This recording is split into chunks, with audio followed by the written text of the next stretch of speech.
Hello everyone, and welcome to your immediate post-match reaction to Fenerbahce 1, Rangers 3. Not necessarily a score line that I thought I was going to come on here to say tonight. I wasn't necessarily filled with as much optimism as I have been in Europe previously, but very, very happy to be here after a Rangers win. And to be honest, it could have been more. And we'll get into all of that very shortly. But I'm joined by Tommy McIntyre tonight to just go back over and give our immediate thoughts on the game.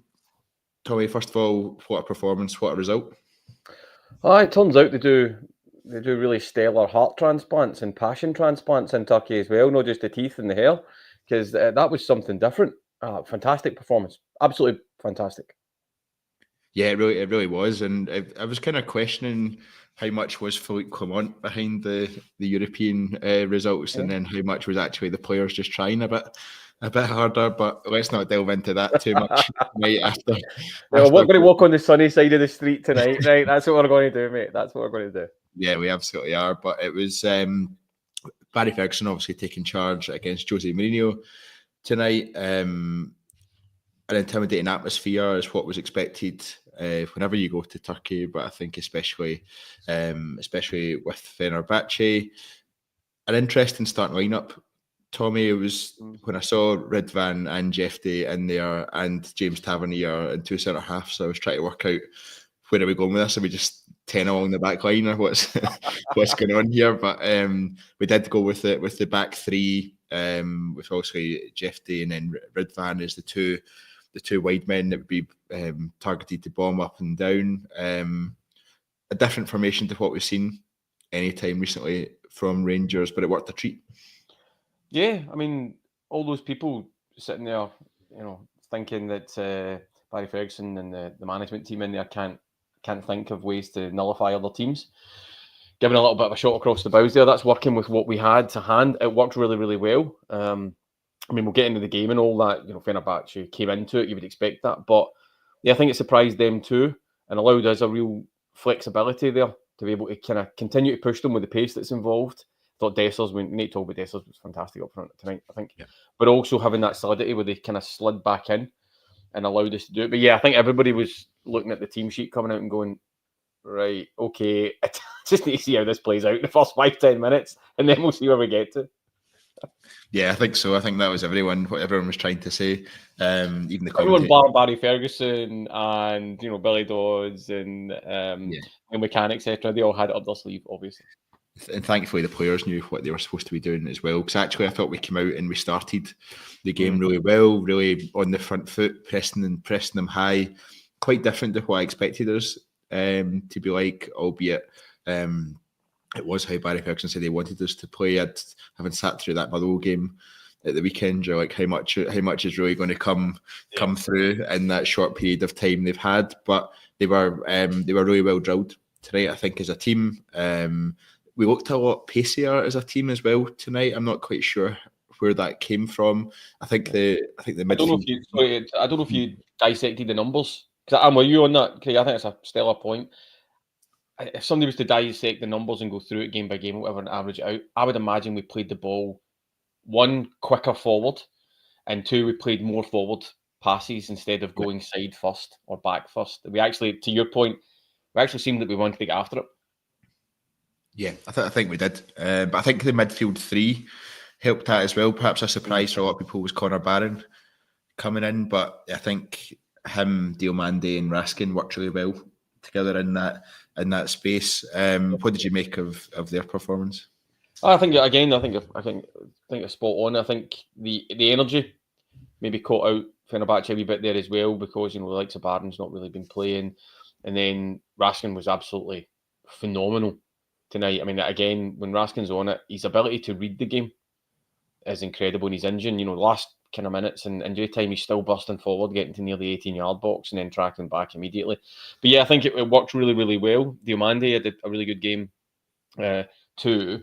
It's a nice unit there when it works, and I think it surprised them as well. But they were helped all over the pitch, and maybe the only other thing I'd add to what you were saying there is how nice it was to watch a Rangers team. Interested with people in the comments, etc. But watching a team going, they're throwing bodies on the line here. They really want to get after this badge and they want to make everybody see it. Because, yeah, you're right, you're lucky in these games as well, right? And Fenerbahce, a good team, they're going to make chances. But, I mean, Suter's throwing his body in there, proper threw his body in front of our own goalkeeper. We'll get to that in a minute. And then you've got Leon Balogun. But everybody's put in an incredible shift. Yeah, absolutely. Let's try and take this through chronological order. Try and make our way through the game and we could discuss our emotions as we were going through it. As I said, Rangers started off the game really well, pressing Fenerbahce high, not being scared on the ball, moving the ball forward at every opportunity they could, keeping a hold of the ball as well. I think we had the most possession for the first 15, 20 minutes of the game in total, but it didn't take us long to break the deadlock, which caught me by surprise, certainly. But it was great work from Diomande around the edge of the box, just fighting for every ball. Really was what he was doing. It's the best way to describe. Just doggedly trying everything to get to it. I can't remember who it drops to, but they play the ball through to Dessers. Dessers rounds the goalkeeper, and I thought it looked instantly. I thought he's just been Dessers and been unlucky, and it's been cleared off the line. But thank God for goal line technology, and it was actually Alan McCoy's mentioned it loads of times in commentary, but it was the only place he could have put it that it would have got over the line, and it was a great finish from Dessers, and the Rangers fans in that corner were going wild. Yeah, I think it's actually it's Czerny, I think at the edge of the box, and then it runs to Diomande, and then it goes through into Dessers, if I remember correctly. I'm just trying to think of. I think it's Czerny who kind of forces the defender, and then it kind of goes to another defender, and then he tries to clear it, comes off Diomande, it runs through, and Dessers get in there. But I'm the same as you. You're thinking, the one time Dessers is really in there, and he nips right in, and he's, you're hoping clinical. Are we going to get done by VAR? But it stepped in. The ref was quite quick on it. None of this nonsense. Listen, the watch is buzzed. Let's get up the other side of the pitch. And I think Fenerbahce, I think they were a wee bit stunned because we came out, as you say, really, really well. We were higher than I think anybody would have thought in terms of going after it and trying to play really, really aggressively. And Fenerbahce seemed like they were a wee bit out of sorts. Maybe Mourinho, etc., was expecting us to be a wee bit cagey and ask them to pick us apart. It's definitely not what they got. Mourinho was in his press conference talking about Barry Ferguson saying we'll get pragmatic football and all that. I kind of thought that was code for, right, this Scottish mob are coming here to park the bus. Yeah. And that's what I thought it was as well, yeah. Up to us to entertain and break them down. To be fair, they didn't really play like you expect a Mourinho team to play. They were wide open for a lot of it. They weren't sort of solid in a formation or anything like that. They were wide open for a lot of the game, which played into our hands really nicely. And I think when you look at the players that they've got, fair enough, a lot of them are I would say over the hill, but on the final years of their career kind of thing. But still really good players that have played at the highest level, and while pace might not still be there, they still got the quality and they still got the touch and they still got the know-how from playing at that level that you know they're going to be a tough match to come up against. Aye, they're a good side. Guys like Dzeko and all that, you know what I mean? I remember a time, the amount of balls that went into the box tonight, I think a prime Dzeko gets a couple, truth be told. But again, Butland, he's had a hell of a kind of recent history and he's had a lot of criticism. But Butland was fantastic as well tonight, a lot of good saves. Yeah, I agree with you as well in terms of their midfield was a wee bit posted missing sometimes. Speak at Czerny's set goal and all that type of stuff. They were wide open. I don't know how much of that is, having watched some of their games, whether Mourinho's just trying to kind of change that team over, or indeed tonight it was just a hangover of he's been telling the players all week, listen, we're going to be the ones dominating the ball and we'll be the ones pushing. So, from the middle of our half to the beginning or the opening third of Rangers half is pretty much where you'll dominate the ball before they close up and squeeze you. Actually, and that was maybe in their minds because it's not what happened. We were controlling a lot of the ball. We were being really cut and quick to go through them. And you're right, they were getting pulled out of position all the time and there was large gaps to run down. If we were a wee bit more clinical, that could have been a hell of a lot safer as well for us. Yeah, absolutely. And we'll come on to the final score and the goals that were disallowed and stuff like that. But before we do, we'll just keep going through the game as it happened. Next kind of key point was I felt like every time you say it, Craig, I'm just going to see how far I can go ahead. I mean, you know me, mate, and I know you, and I know you're determined to stick to your agenda, right? I get it. Your chronological order of what happened in the game. Okay, I will play your game. You're hosting. I'm going to sit here and wait for you to tell me what I'm allowed to talk about. Fair. I think the next point comes to Jack Butland, I guess, where you said he had a good game, and I think he did have a good game in goals, but there's still some of his decision making. You're like, what is going on? What are you doing? And the Robin Proper injury is exactly a key example of that. Robin Proper takes a really sore one. I can't believe they actually showed the replay of it a couple of times on the TV. I thought it's one of those ones where you would just expect him not to. Thankfully, Robin Proper walks off the park, which I was actually quite surprised about. But thankfully, he walks off the park. But that's all Jack Butland's fault for me. Communication is non-existent when you see the replay. He misses the ball. Obviously, misses the ball completely because he just makes full contact with Robin Proper's face. Almost cost us a goal in the same movement. I think Jack Butland for me has been all over the place, and it's difficult to say that you feel like you can rely on him any point, albeit that he did go on to have a decent game with the saves that he made. Listen, I think it's fair. It's the conundrum sometimes when you've had a good result like tonight, right? And you know players are still, in general, they've underperformed and they've got gaps in their game. But you want to be polite tonight and you want to be positive, right? Which is probably where I am. Yeah, is Jack Butland still subject to a question mark? Aye. Has he been great tonight and made the big saves where he had to? Aye, he has. So, give him his kudos for that. Now it's about him kind of keeping that level all the time and working on his decision making and his distribution a little bit. I think that's all you can do. I mean, he's obviously trying to win the fans over by taking out Robin Proper, which I think terrible form there. But yeah, I was with you. I can't believe they showed it so many times. It's like that. What's the famous one? Is it Schumacher takes out? I think it's an Italian or a French striker and goes right through it. Before my time, but I have seen it. Well, before my time as well. I'm not that old. Right, okay. It's the filter that's putting the grey in the beard here. But yeah, I think we actually recovered quite well. You're right, though, is just on that. His communication, Butland's coming out, and he tries to go with his head, and he kind of dips, and he was still muttering about Robin Proper being the person who caused the mistake as Proper's wandering off. And you're like, I'm not entirely sure that was the case. But again, Balogun comes in, seamless.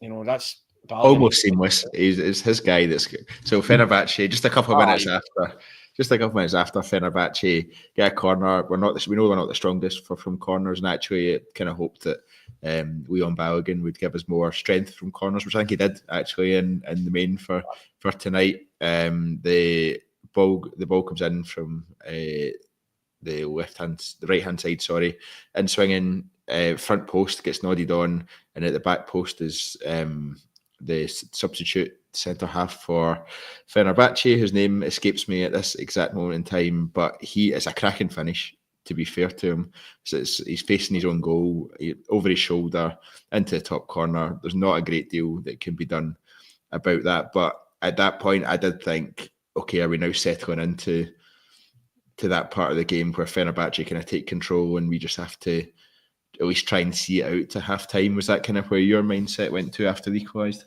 I think it's Jiku, if I remember correctly.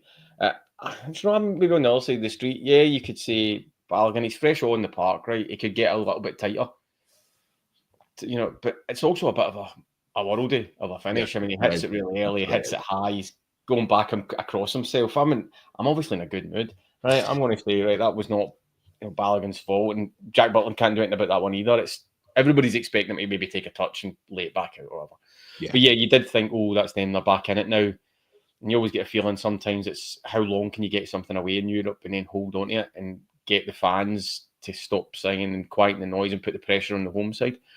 But, I mean, again, we'll talk about it in a chronological order, but I think everybody went, right, okay, this might be them coming straight back into it and we'll see if they kind of get a second. And they did have a bit of pressure and they started to control it and we got a wee bit further back and we had to drag ourselves back out again. And there was a couple of kind of hairy moments. But, by and large, we weathered the storm. We weathered the storm. The second goal couldn't have come at a better time, to be honest. Just before half time, we're under the cosh a wee bit. win the ball back well in midfield. Czerny out to Dessers with what I thought initially was an overhit pass, but actually it's perfectly weighted for Czerny with a really lovely finish. And you can't ask much more from this team than they gave in that first half, and to go in 2-1 up with it was a cracking goal that was scored for the second one.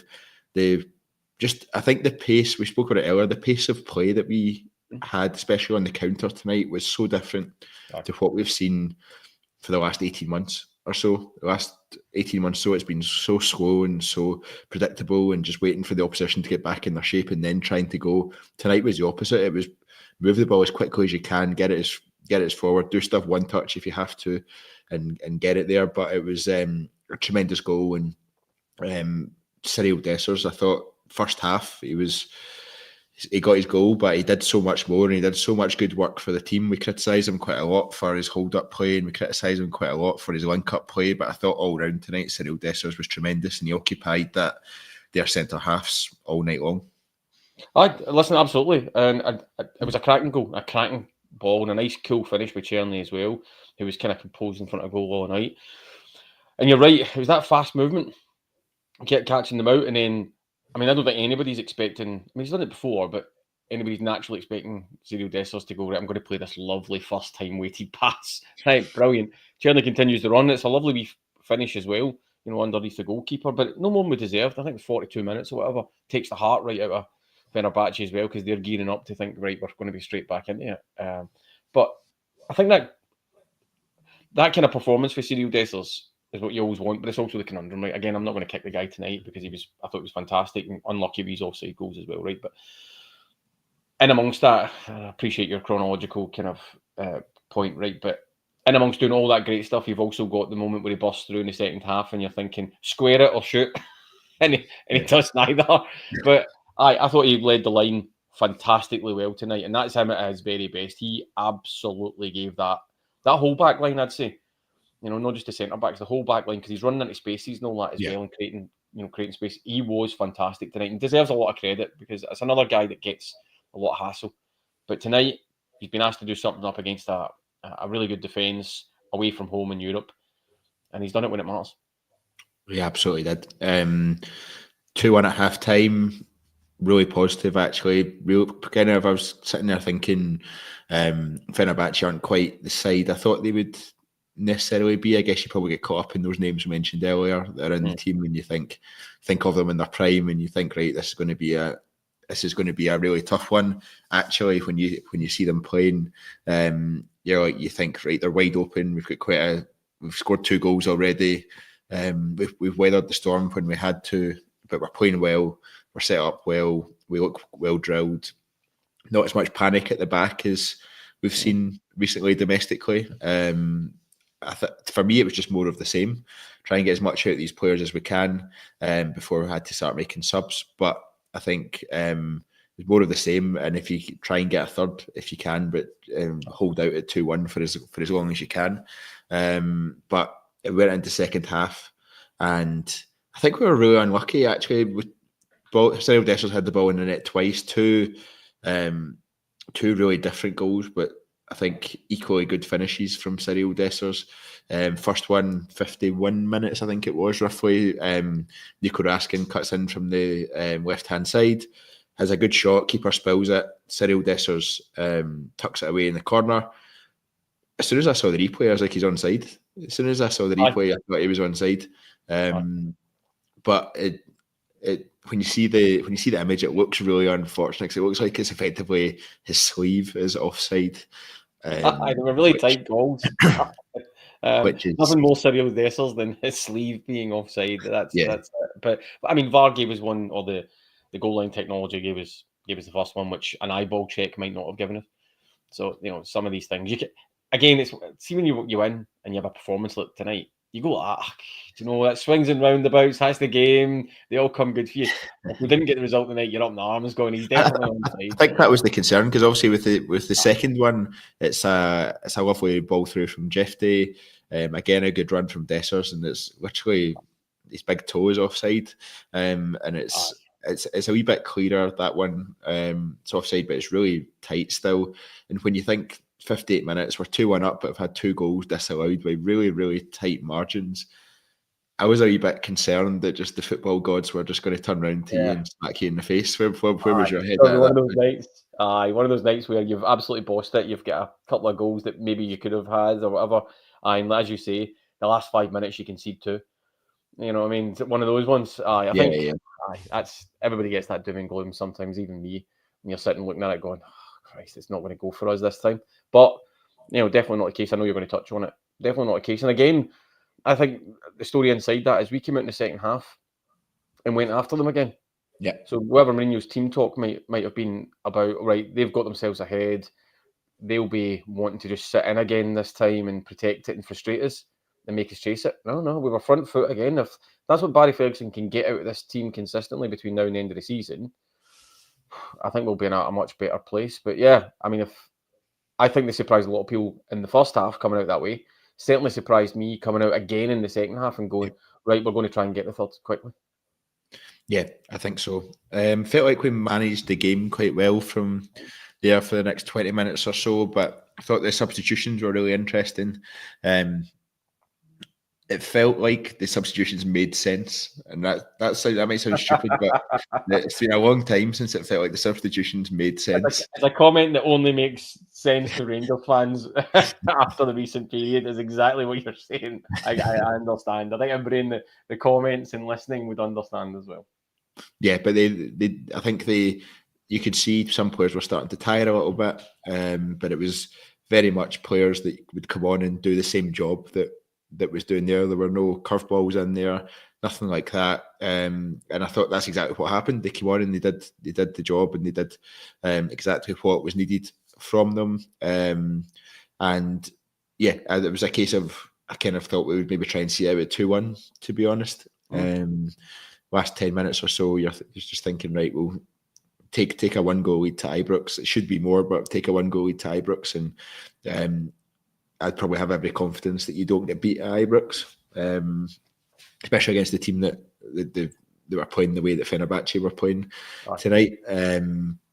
But thankfully our luck was in for a third goal, and it wasn't really luck, it was top class from Raskin into Diomande, back to Raskin, and a cracking ball through their backline. Czerny just with all the pace in the world to beat their backline, and a lovely cool calm finish from Václav Czerny, 3-1, and going back to Ibrox with a 2-goal lead. I don't think we could have asked for much more from this team, and I think everyone's going pretty confident now to Ibrox next week. Definitely, it's a cracker of a goal, by the way. The ball through to Czerny to run onto is absolutely brilliant. Takes the 2 defenders who are kind of sitting back, if you like, and try to track him absolutely out, and he's cool and calm. He could easily fluff your lines there or try and power it. He just sets himself. I think McCoist in the co-comms was saying he's always in control of the ball, and that is what Czerny can give you. Whether we can keep him next season is another debate. But I think if at the right price point you keep him. I know some people say that they might want to get rid of him. Rid in italics obviously because he's not ours, but definitely a good player.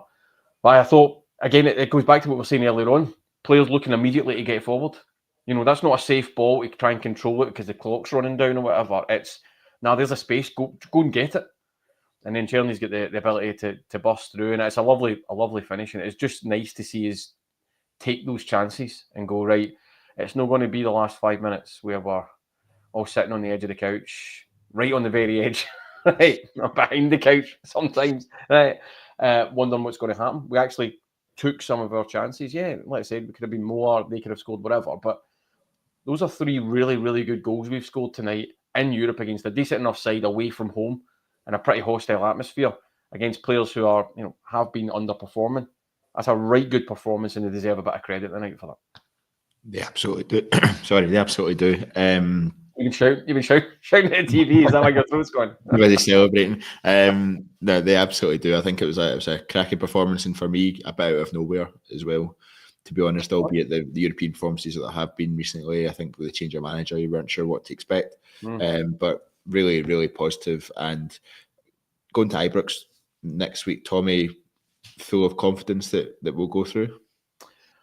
Well, I said on social media at the final whistle that, or during the match, I should say, on our Twitter feed, if we could just keep our composure and not make any silly mistakes and keep our concentration.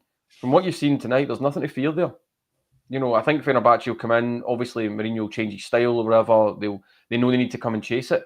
But if we can score goals like that on the break, and we've got the Ibrox behind rocking on Thursday night, there is absolutely. I mean, we're in the driving seat for a real reason because we've scored 3 goals tonight away from home. We just need to be really composed and just be entirely disciplined. And if we do that, then I would actually expect us to score a couple more goals at home and see Fenerbahce right out the tournament. I mean, we're in a driving seat here because we've earned it tonight. It's not been handed to us. We went there in a difficult place and got a right proper result. Fantastic stuff. And yeah, we'll do them over at Ibrox as well. Yeah, I think I went up there at the start. I started to be so cautious at the start. I think 1 goal at Ibrox for us, and I think that's I'd like to say that's tie over for me. But how mental is it, Tommy, that we are potentially looking at a last 8 European tie from this team? Rangers.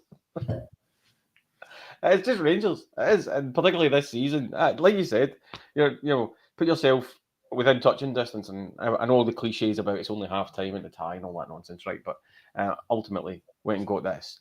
And yeah, imploded domestically. We all know that. But I could be looking at the last 8, and then, do you know what? I like cliches as well. Once you get to the last 8, everybody's got a chance. So there you go. It's anybody's. Perform like that, and teams won't want to come up against us, and they won't want to come to Ibrox where we're performing like that, and it's a full house, and it's packed, and it's noisy, and the atmosphere's ramped up, and other teams are looking about going, we're talking about Turkey being a hostile environment. Ibrox and those types of nights, players talk about it all the time. They talk about being a hostile environment. They've never heard the noise. It's electric.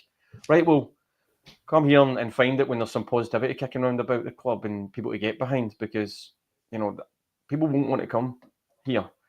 There we go. Might as well just go and win the Europa League. Stuff it. Why not? Imagine. I don't want to try. I was going to say I don't want to try and get to Spain again, but I'm sure I'm fine. I'll find my way. I was going to say I'm pretty sure you would find a way. To be honest with you, yeah. I remember all your WhatsApps flying about and all that. what you were all kind of doing. So I'm pretty sure everybody would find their way. But just anywhere bar Seville, please. I don't want to go back to that horrible stadium. Yes, that's very fair. Just before we round off, Tommy, can I trouble you for a man of the match? Oh, right. Generally, I think ahead of what your questions are going to be. We totally done me there. I'm going to go with asking. Yeah, I think that's very fair. For me, I'll give it to Cyril Dessers because I thought he had one of his best games in a Rangers jersey. But you can just point at players in there. You give it to Czerny, Diomande, Jack Butland had a good game, as we said earlier on. I think there's plenty. John Souttar, just heading everything out, everything possible. He was just sticking his head on. It was a Scotland John Souttar performance that tonight. It was, yeah. Souttar was in my mind as well, to be honest with you. And I think all the players you're listing there definitely in there. But I just thought Raskin, start to finish, engine room, getting forward, reading of the game, breaking up attacks and all that. He, if European games are a shop window, he definitely put himself right at the front of that there. I thought he was immense tonight, actually, to be honest with you. Yeah. Absolutely. Okay, I think we'll round off the podcast there. Just before we do, just our thoughts from everyone here at TI go out to the family and friends of the Rangers fan who passed away in Istanbul last night. A horrible thing to happen, and our thoughts are with everyone there. But thank you very much, everyone, for listening. If you enjoyed the content, please do drop a like on the video, subscribe as well. We're back on Sunday. There's obviously no game this weekend, so we're back on Sunday night, looking ahead to the second leg, and looking ahead to or looking back on what has been all the Rangers news. Which way are you looking? You thought that out. Just ahead, nowhere else. But yeah, thanks very much, everyone, for listening. Until next time, goodbye.